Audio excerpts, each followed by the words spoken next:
Hi friends, எல்லோரும் எப்படி இருக்கீங்க? நல்லா இருக்கீங்களா? உங்களுக்காக ஜெபித்து கொண்டே இருக்கிறோம். கவலைப்படாதீங்க. உங்கள் கஷ்டங்களின் மத்தியில் இயேசுப்பா நிச்சயமாக உங்களுக்கு விடுதலைகளை கொடுப்பார், உங்களை ஆறுதல் படுத்துவார். நம்ம கஷ்டப்படும் பொழுது நிறைய நேரங்களில் நம்ம என்ன நினைக்கிறோம் தெரியுமா? ஆண்டவர் நம்மளை கைவிட்டுட்டாரு, நம்மளை மறந்துட்டாரு, இது இப்படித்தான், இனிமேல் இதுக்கு ஒரு விடிவு காலமே இல்லை, தெர் இஸ் நோ ஹோப், நம்பிக்கையே இல்லை அப்படின்னு நம்ம நினைக்கிறோம். ஆனால் ஒன்று நம்ம மறந்து போகிறோம். என்ன தெரியுமா? நம்ம என்ன யோசித்தாலும் தேவாதி தேவன் பேக்ரவுண்டில் வேலை பார்த்துட்டே இருக்கார். ஒரு பர்ஃபார்மன்ஸ், ஒரு கான்சர்ட்டோ, இப்போ நான் இந்த மெசேஜே கொடுக்குறேன்னு வச்சுக்கோங்களேன். இந்த மெசேஜ் உங்களுக்கு வருது அப்படின்னு சொன்னால் பேக்ரவுண்டில் ஒரு கேமராமேன் இருப்பாங்க, ஒரு எடிட்டர் இருப்பாங்க, இப்படி ஏதாவது ஒரு வேலை நடந்துகிட்டே இருக்கும். அப்போ தான் இந்த மெசேஜ் உங்களுக்கு வரும்.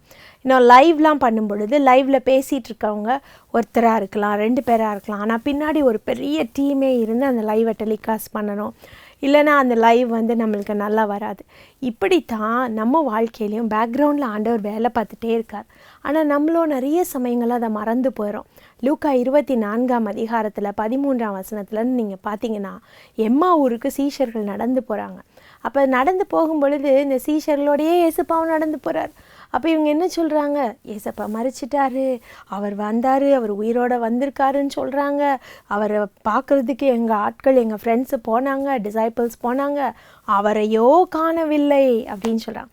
அப்போ ஏசப்பா பல காரியங்களை அவங்களுக்கு திரும்பி எடுத்து சொல்லி அவர் மறையும் பொழுது தான் அவங்களுக்கே புரிந்தது, இவர் நம்ம நிச்சயமாகவே உயிர்த்தெழுந்த இயேசுன்னு.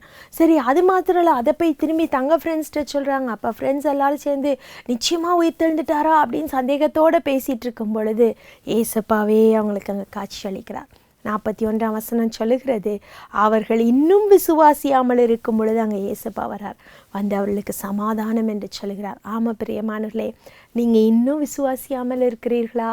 இன்னும் சோர்ந்து போயிருக்கீங்களா? இது நிச்சயமாக முடியாதுன்னு நீங்கள் நினைக்கிறீங்களா? ரிசரக்ஷன் நடந்தாச்சு, உயிர்த்தெழுதல் முடிஞ்சிருச்சு, ஆனால் அவங்க யோசிக்கலை. நீங்களாம் அப்படி நினச்சிட்டே இருக்காதீங்க. அற்புதம் பேக்ரவுண்டில் நடந்தாச்சு. எசேக்கியா ராஜா ஆலயத்தில் போய் கையை விரித்து ஜோம் பண்ணா, அந்த சுருளை விரித்து ஜோம் பண்ணா. பேக்ரவுண்டில் தேவதூதன் போய் எனிமீஸை, எதிரிகளை சங்கரிச்சிட்டான். நான் முழுதும் கீழ்காற்ற வீச பண்ணினார் தேவன், செங்கடல் 2ஆய் பிளந்தது.